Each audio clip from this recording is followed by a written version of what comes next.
Beijing suffocates under toxic haze. Red alert sounds alarm for millions.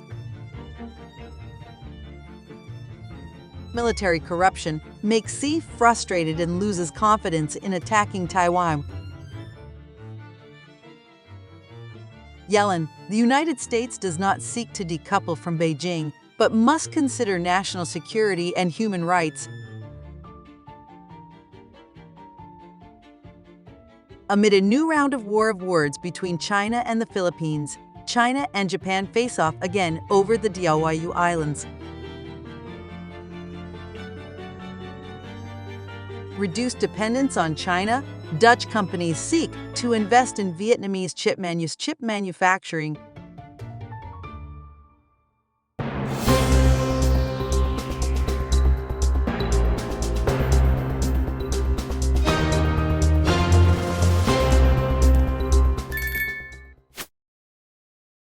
Beijing suffocates under toxic haze.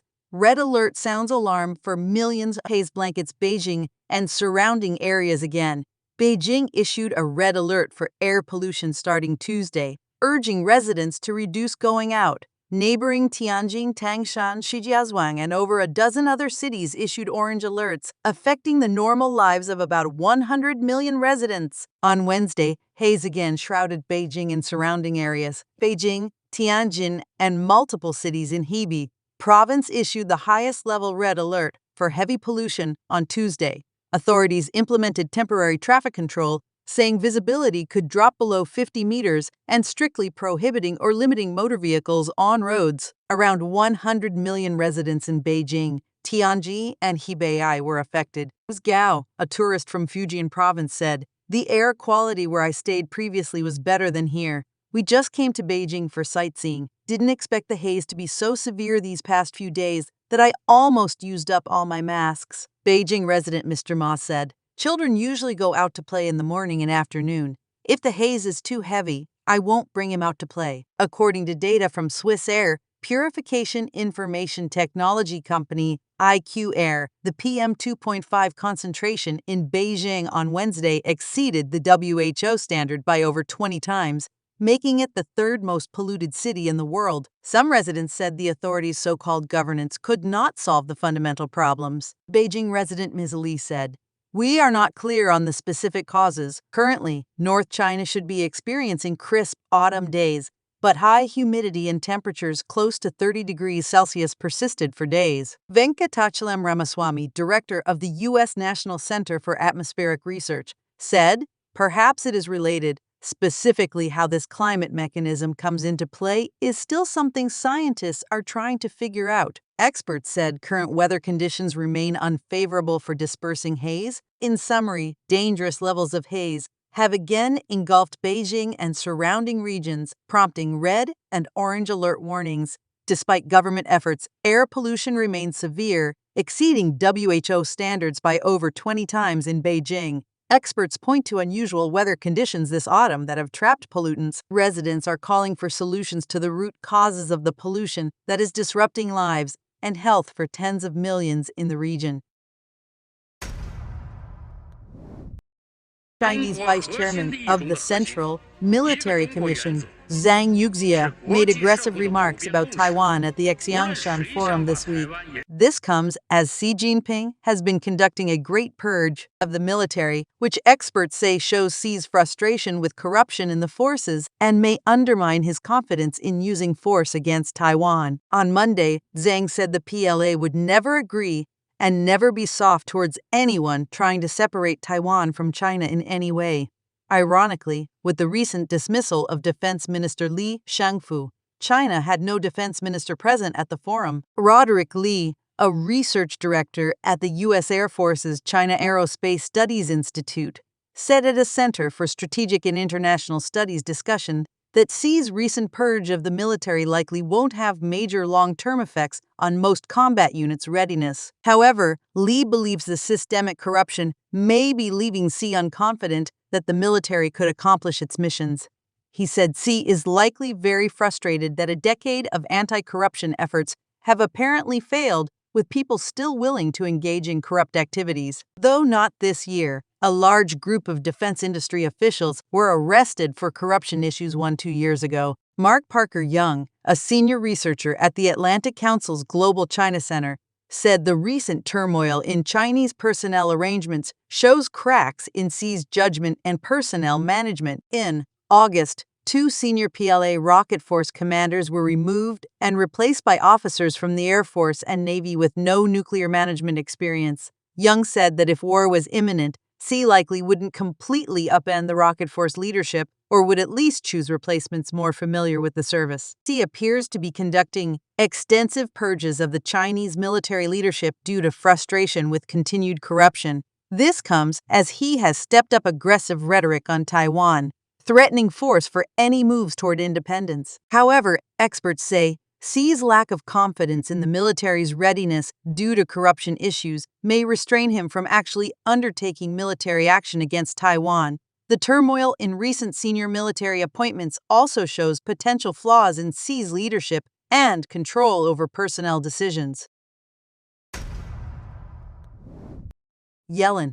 The United States does not seek to decouple from Beijing, but must consider national security and human rights. U.S. Treasury Secretary Janet Yellen reiterated on Thursday that Washington is not seeking decoupling from Beijing, but national security and human rights need to be considered. Speaking at an Asia Society event, Yellen outlined the Biden administration's economic policy towards the Indo-Pacific region. She said the U.S. is not pursuing decoupling from China as the region's largest economy and world's second-largest economy, but wants diversification, increased domestic investment, and stronger ties with reliable Indo-Pacific partners. Yellen said the U.S. vision is based on shared values with allies and partners, and healthy and stable economic ties are possible between the U.S. and China. Presidents Biden and Xi will meet at the APEC summit in San Francisco later this month and are expected to discuss trade, tech controls, national security, human rights, the South China Sea, and Taiwan. U.S.-China relations have deteriorated over the past year. Biden and Xi met in Bali in November 2022, but after Speaker Pelosi's Taiwan visit in August, Beijing cut off military communications. Tensions rose further after a Chinese spy balloon was shot down over the U.S. in February 2023. The U.S. had planned a Biden-Xi meeting at the G20 summit in India in September, but Xi did not attend amid heightened China-India tensions. Yellen said Washington will not sever economic ties with China, but will take a sober and wise approach. When using economic tools for national security, the U.S. will precisely target objectives, not restrain China's growth. She reiterated the U.S. is not seeking decoupling, as that would have major negative consequences globally. To achieve its goals, the U.S. will keep engaging China, prevent misunderstandings, and clarify areas of agreement and disagreement. It is also rebuilding and consolidating ties with allies like Japan, South Korea, Vietnam, and India. Yellen affirmed the U.S. remains a Pacific power and dismissed notions of U.S. abandonment of the region. As Beijing tries to supplant U.S. regional leadership, she stressed deepening economic ties which have huge potential benefits. U.S. officials hope Yellen's speech sets the stage for a productive Biden-Xi meeting. They want pragmatism to underpin ties, signaling through economic growth and trade that relations need not be defined by conflict. Meanwhile, the White House wants Indo-Pacific nations to see the U.S. is committed to long-term partnerships as Biden works to diversify supply chains and reduce dependence on China. On Thursday, the Philippine Foreign Ministry said China's claims that Philippine ships illegally entered waters near Scarborough Shoal have no legal basis and only escalate tensions in the strategic sea lane. It is China that has intruded into Philippine waters, the ministry said, reiterating calls for Chinese ships to immediately leave the area, known to Filipinos as Bajo de Masinloc, located 200 km from the Philippines. Scarborough Shoal was part of Manila's arbitration case against Beijing, which ruled in 2016 that China's claims to 90% of the South China Sea have no legal basis under international law. But China rejected the ruling. On Monday, China said it intercepted a Philippine patrol ship near the shoal, accusing it of infringing sovereignty and demanding Manila stop intrusions to avoid escalation. The Philippines on Tuesday vowed to protect its territory at any cost. National Security Advisor Eduardo Ano said the Philippine Navy ship was on a routine patrol and no untoward incident occurred. He said the ship did not illegally enter any Chinese-claimed area as the shoal is Philippine territory. President Ferdinand Marcos Jr.'s office said on Thursday the South China Sea would be part of his talks with Japanese PM Fumio Kishida, who arrives in Manila Friday. Before the visit, Japan's Defense Ministry announced delivery of the first air surveillance radar system to the Philippines as part of a 2020 contract with Mitsubishi Electric. Separately, Coast Guards of China and Japan faced off again near the disputed Diaoyu Islands in the East China Sea on Wednesday.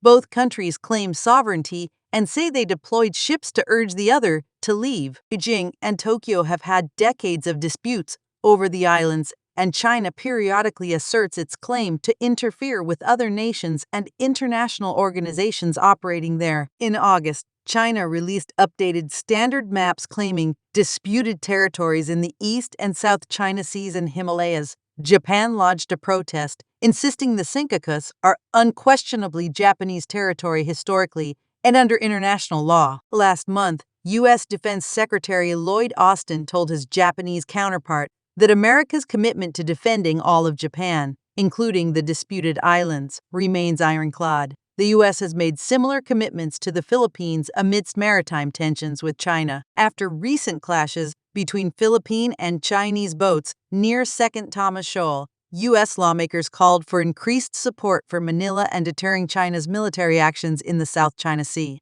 Despite Chinese blockades, Manila said its forces would not be deterred from defending territory and sovereign rights. Dutch semiconductor companies and suppliers are planning manufacturing investments in Vietnam as outgoing Dutch Prime Minister Mark Rutte leads a business delegation to the country.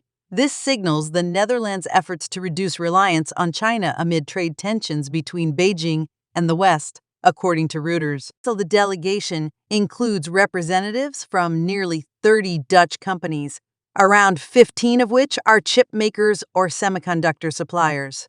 During the visit, Dutch chip equipment maker BA Semiconductor announced it has approval for initial investment of $5 million to lease a factory in southern Vietnam. BA Semiconductor plans to significantly increase this investment and establish its own factory in Vietnam within 4 years, said Henk-Jan Pobrink, Deputy President of Global Operations. Prime Minister Rutte said he is confident other Dutch chip companies and suppliers will follow suit. Pobrink said other Dutch firms will create a semiconductor ecosystem in Vietnam, with at least 2 more delegation members planning investments. He declined to name them, but said VDL Enabling Technologies Group also decided to invest in Vietnam despite not joining delegation. A key reason for investing in Vietnam is to locate closer to customers, Pobrink said, referring to top electronics and semiconductor companies without naming them.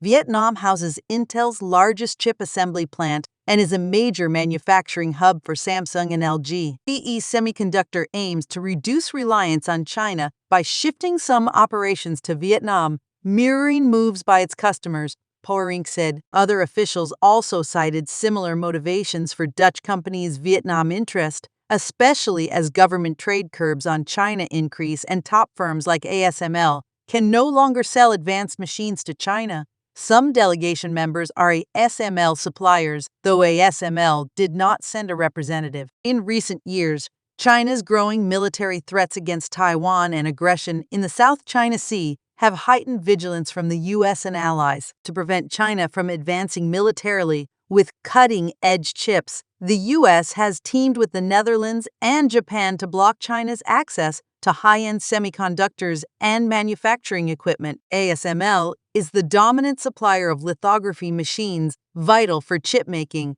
and the Dutch government has barred exports of ASML's most advanced UV lithography systems to China since 2019. In June 2022, The Netherlands unveiled export control rules banning SML from shipping certain deep ultraviolet lithography systems to China as well, further straining Sino-Dutch relations.